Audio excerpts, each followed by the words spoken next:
I think I probably have some of the same questions that they have. Now, if you've got other questions, I am wide open to it. Please ask away. But I think that you'll find that some of these things I've wrestled with are things that you're wrestled with as well, and maybe you're still wrestling. Um, First question, uh, first week of the series: what in the world is God doing? What in the world is God doing? We do wonder that, don't we? What is God up to? Usually, I ask that when things aren't going the way that I think they should, which is a lot of the time, uh, because I always like to feel like I've got things figured out. Now, I'm 1000% positive I know what God's doing, and then I zig and he zags, and I don't understand. To be clear, I spent a lot of time scratching my head in 2020 and for the better part of 2021. And to be honest with you, we're in some strange, difficult days in 2022. I got real interesting a few days ago when Russia invaded Ukraine. And when I look back over the last few years, I'm asking myself, what in the world is God doing? Where do I see his hand in all of this? Because there's a lot of chaos and confusion. There's a lot of darkness. There's a lot of mystery. And I don't get it. And I'd like to. I'd like to know. So, Paul, as he's writing the letter to the church in Rome, has wrestled with some deep, deep theological questions. And he ends a section of that letter with what you might call a doxology. It's a poem of praise, um, where he's essentially saying, God, you're amazing. You are so rich in your wisdom and in your knowledge. I mean, it really gives relief to understand that God is deep in his wisdom and knowledge. Just for us to know that he knows what we don't know. And so I want to read to you this poem of praise that Paul includes in his letter to Rome. It's in Romans chapter 11, starting in verse 33. And it says this, oh, the depths of the riches of the wisdom and knowledge of God. How unsearchable his judgments and his paths beyond tracing out. Who has known the mind of the Lord, or who has been his counselor? Who has ever given to God that God should repay them? For from him and through him and for him are all things. I like that part so much, I'm going to read it again. For from him and through him and for him are all things. To him be the glory forever. Amen. Now, really, how could finite creatures like you and me ever fully understand the infinite? I don't understand gravity, but I fall down all the time. I know for sure it works, whether I see it or not. I don't understand the wind, and I can't see it, but I know that it works because I can feel it in my face. I can feel it whipping through my long, luxurious hair.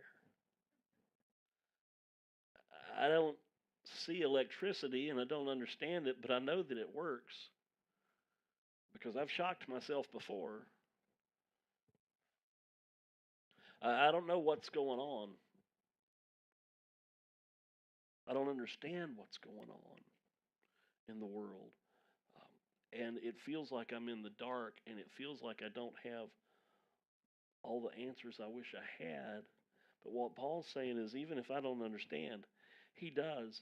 And that's just got to be enough for me. Because there are times when the world doesn't make sense. There are times when my life doesn't make sense. And there are times when church doesn't make sense either. There are times when I don't know what God is up to. I just have to understand that God is up to something. And again, I'm on a need to know basis.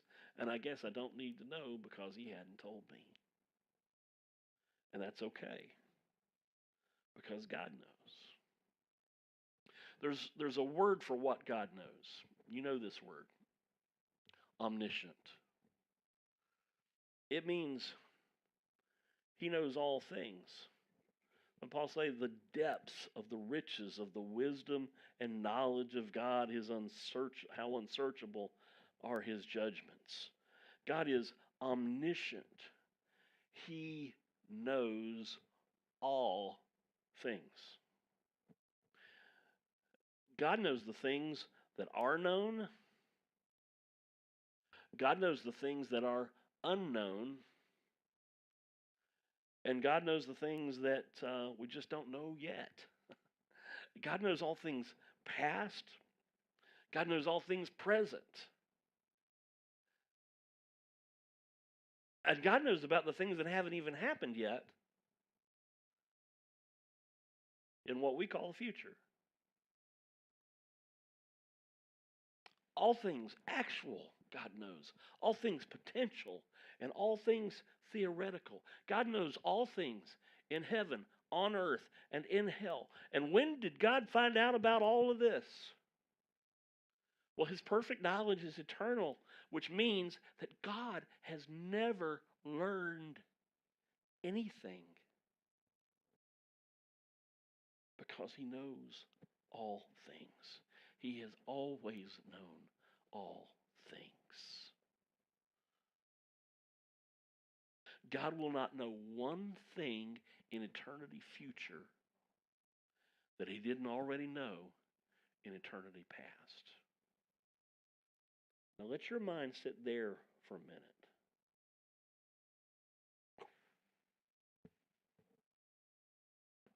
His wisdom and knowledge and judgment, they're unsearchable.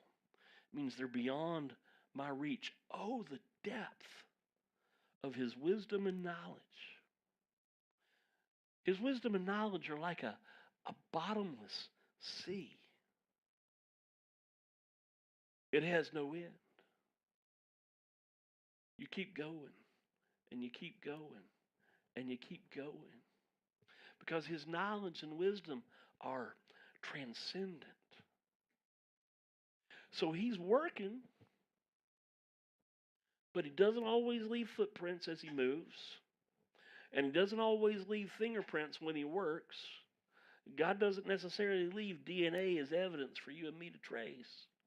He's working. Sometimes his ways are inscrutable. I'm not going to understand all the things that he understands. Because again, I have a finite brain. And listen, my brain might be more finite than most. I have a finite brain. God is functioning off of infinite.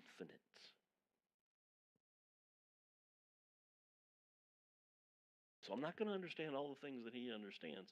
And that's okay because he understands it. And it's okay for me to ask questions.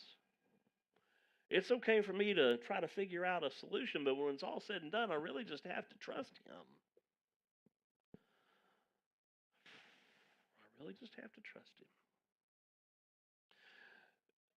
You know, it's the old Spurgeon quote. You guys have heard me give it time and time again. That God is too wise to be mistaken and too good to be unkind. I just have to trust him. Now, you know, a song was written about that quote years ago, and the chorus kind of went, you know, that when I can't see your plan, when I don't understand, when I can't trace your hand. trust your heart. And that's exactly what we have to do. When I can't see the plan and when I don't understand, when I can't trace his hand, I'm looking for his hand, but sometimes I don't see it.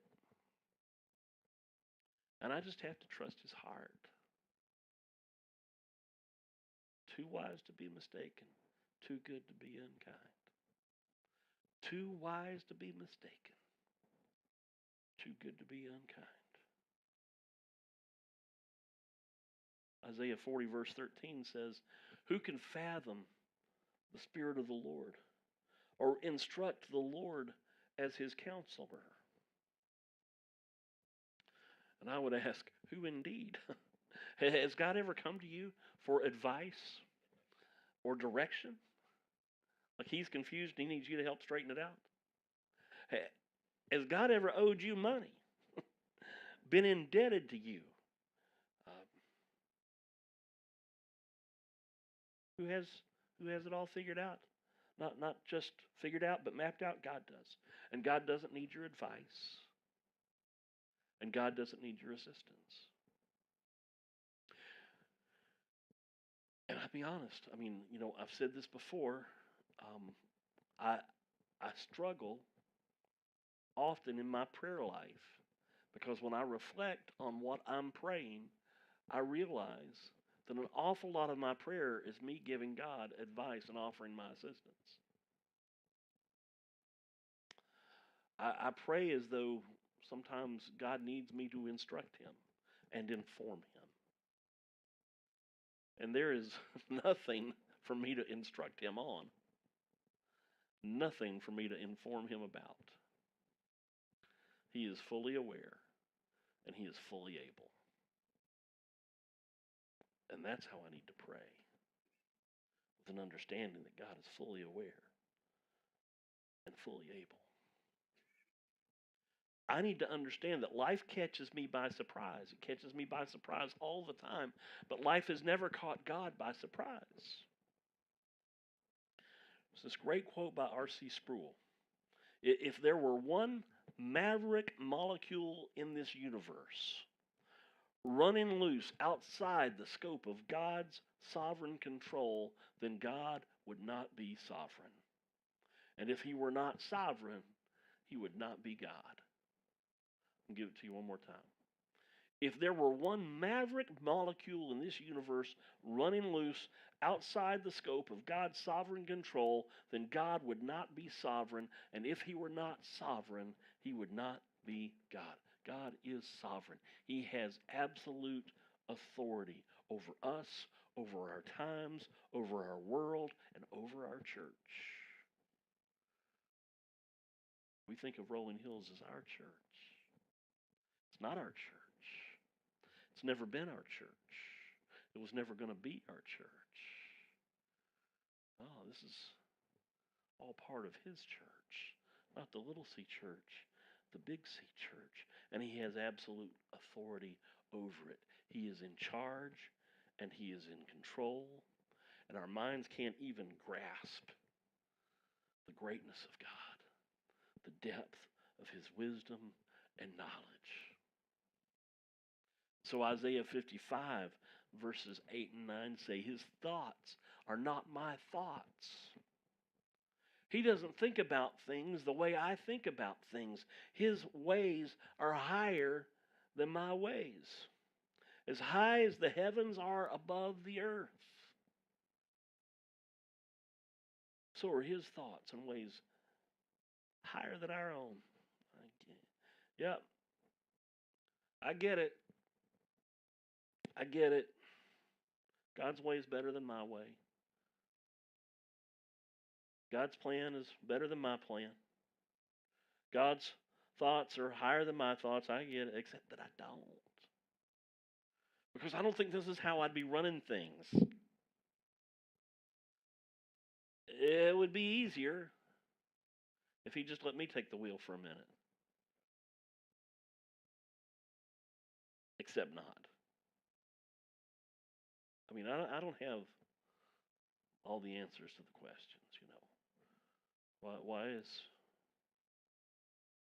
Why is this happening? why did my friend die?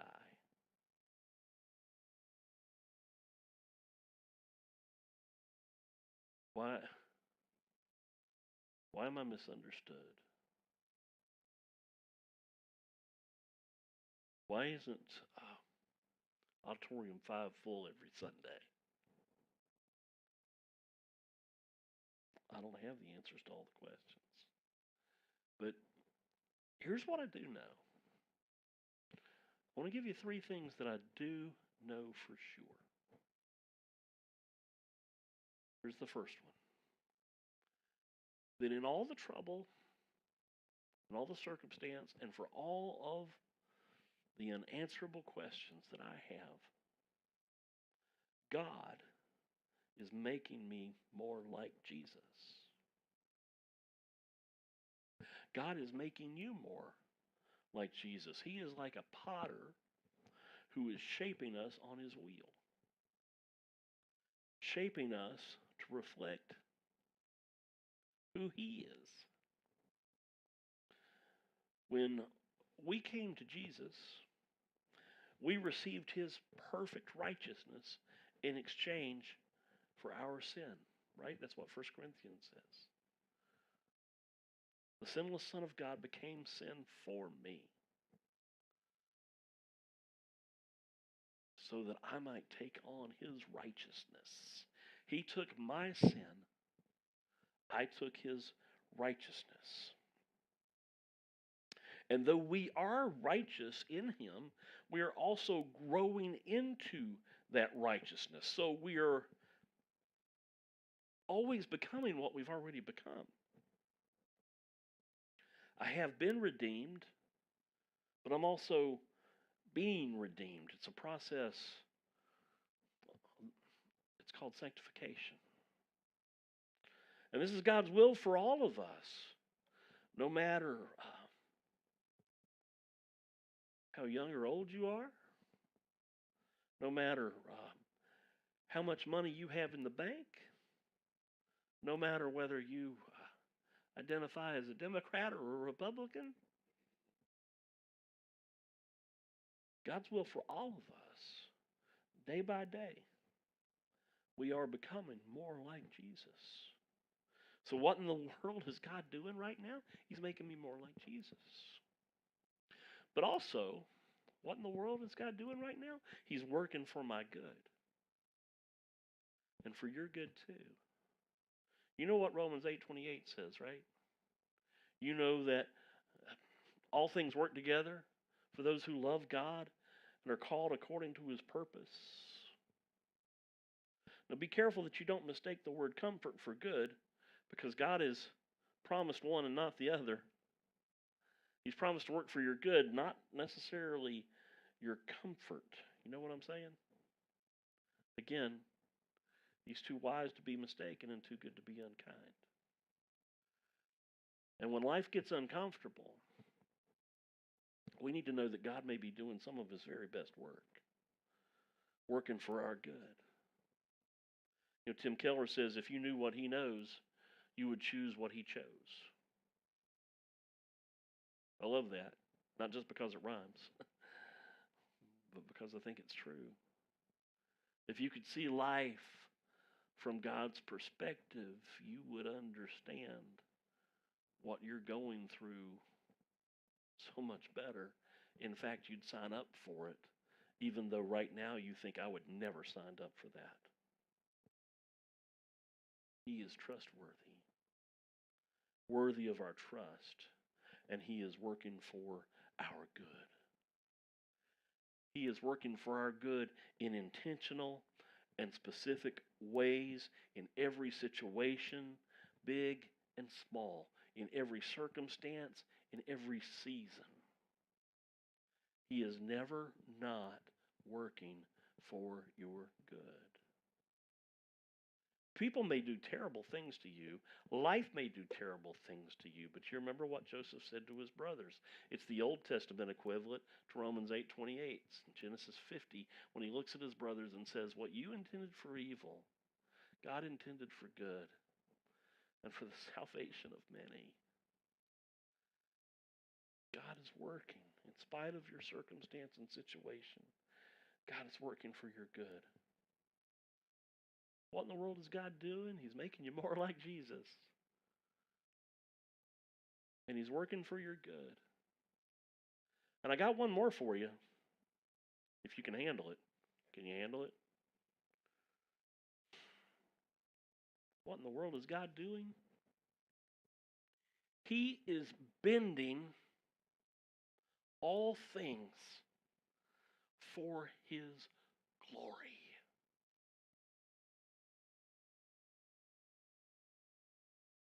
Listen, every president, every king, every prime minister, every general in our world is a lame duck administration. Every one of them. At the end of the day, it will be known there was always only one king and one kingdom. And He is bending all things for His glory and will one day be acknowledged and worshiped as the one true King. He is bending all of history to that end. So I can know for sure that what others intend for evil, He intends for good. He is a Redeemer. And we are never out of His thoughts. And we are never out of His reach. You know the difference between a magnifying glass and a telescope? You probably do. One thing makes a small thing look bigger than it is. So you need to look at little amoeba or protozoan, some kind of bacteria, and you put it on a little glass slide and you look in the microscope. A microscope makes a small thing look big.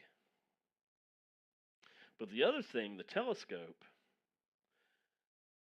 it makes a big thing begin to look as big as it really is. When you look at a telescope and you look at a star or a moon or a planet that's so far away, stars that are light years away, and you start to really understand that distance and the magnitude of the thing that you're looking at. It looked this big in the sky, but you see it through the telescope now and you have a better understanding of how big that thing really is. David says, I'll magnify God with thanksgiving. He doesn't mean I'll make a small God look bigger than He is. He means I'll make a big God begin to look as big as He really is. Because we're not called to be microscopes. We're called to be telescopes, helping the world to see the greatness and glory of our God, who is bending all things, including our own lives, for His glory. For His glory. And man, I love that. I love that. When I consider that that's what He's doing in our church. In fact, that's what He's doing through His church, the capital C church. It just seems like, it feels like, it looks like there are fewer of us who are working toward that end than there used to be. And this is where it gets confusing, you know. There's a Gallup poll from last March that was historic. Historic. Because it showed that fewer than half of Americans, 47%, say they belong to a church.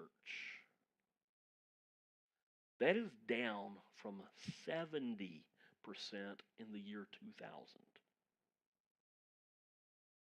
Think about that for a minute.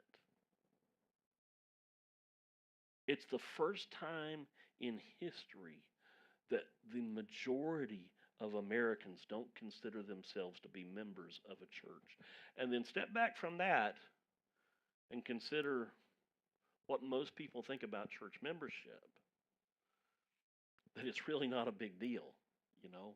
It's a place they'll go to on a Sunday if there's nothing else to do. You know, we've looked at this as partnership, not membership. That we're sharing our lives together, trying to serve Jesus by serving others.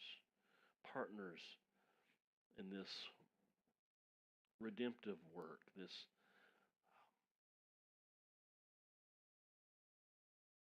rescue mission that God has put us on. I wouldn't be surprised if you said that a number significantly smaller than 47% understand church to be that. Now, this is just 47% of Americans who say they belong. It doesn't say anything about active membership or partnership in the missional identity of the church. Methodist Church has declined 21% in the last decade, and you can say, well, Methodist. The Episcopal Church has declined 22% in the past decade, and you can say, Episcopals. Southern Baptist churches have declined by 15% in the last decade. Oh. Well, that hits close to home. And listen, what you see happening here in our church is not unique to us. As we are all about to find out, when you go to another church, almost always attendance is down, membership is down, baptisms are down. Churches are closing faster than churches are opening, and it's happening in almost every church I know of. That said, church is not disappearing. Christianity is not disappearing. It's spreading and it's shifting its geographical center. I'm about to get real missiological on you here. Just track with me for a minute, okay? In 1910, way back in 1910, I don't know what life in America was like in 1910, but Bob Miller could tell you. In 1910, Europe and North America contained 80% of the world's self-identified Christians. In other words, of all the people in the world who said they were Christians, 80% of them lived in Europe and North America in 1910. Today, that number is under 40% and in decline.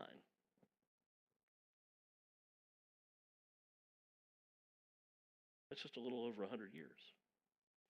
Meanwhile, in the 21st century, almost 24% of the world's Christians live in sub-Saharan Africa, compared to less than 2% 100 years ago. So there's a church historian named Dana Robert who says that the typical late 20th century Christian is no longer a European man, but a Latin American or African woman. It's projected that there will be more evangelicals in Brazil by 2040, less than 20 years from now, than there are in the U.S.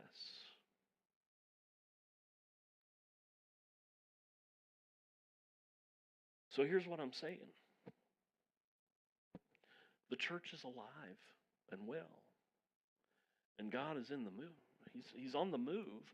Even here in the United States, God is on the move. The church is just changing. It's changing form. It had been very institutional, and it's becoming less institutional. It had been very denominational, and it's becoming less denominational. It had been like an organization, and it's becoming more like a living organism, and that's a good thing. God is behind that. I believe that. That is His hand at work. Now, his wisdom and knowledge, it is deep and it is unsearchable and unknowable to me. I can't wrap my head around all of it, but I can see a trace of his hand in that. God is behind that. I believe that. And I believe something else, that the gates of hell will not prevail against the Big C church. Now, you know, I talk about Final Countdown, and, after today, we got 7 Sundays, including Easter. Um, but you got to understand. I think you understand. But you really do have to understand that this is not our church dying. This is not our church closing. This is not our church merging. This is our church changing. The form of our church is changing. You know, the way a caterpillar goes into a cocoon and then one day emerges as a beautiful butterfly. We're changing, metamorphosizing. We don't have an end date. We have a launch date. I was sitting with the chief of police from Tyrone PD this week, drinking coffee. He had his black, I had mine khaki, and but I had a lid on it, so as to protect my masculinity. Not so obvious. Anyway, I'm drinking coffee with the chief of police, and we're talking, and I'm telling him what's going on in the church, and I'm telling him that it's been um, it's been this crazy journey, and it's taken this turn that I never imagined, but that it's not an end date. It's by serving others. And he sat there for a minute and he stroked his chin and he said, it seems not only celebrating Resurrection Day, you're celebrating graduation day. And every hair on the back of my neck stood up on end. Graduation day. That's what it is. God's been training us and preparing us for mission all of this time. And that phase of our training is almost over. That's what this is. But it doesn't mean that the story's over, just that the chapter's over. So last summer, there was a severe drought in Mexico. And underneath a reservoir, the surface of this reservoir in Mexico, there are the remains of a 450-year-old church, and to emerge.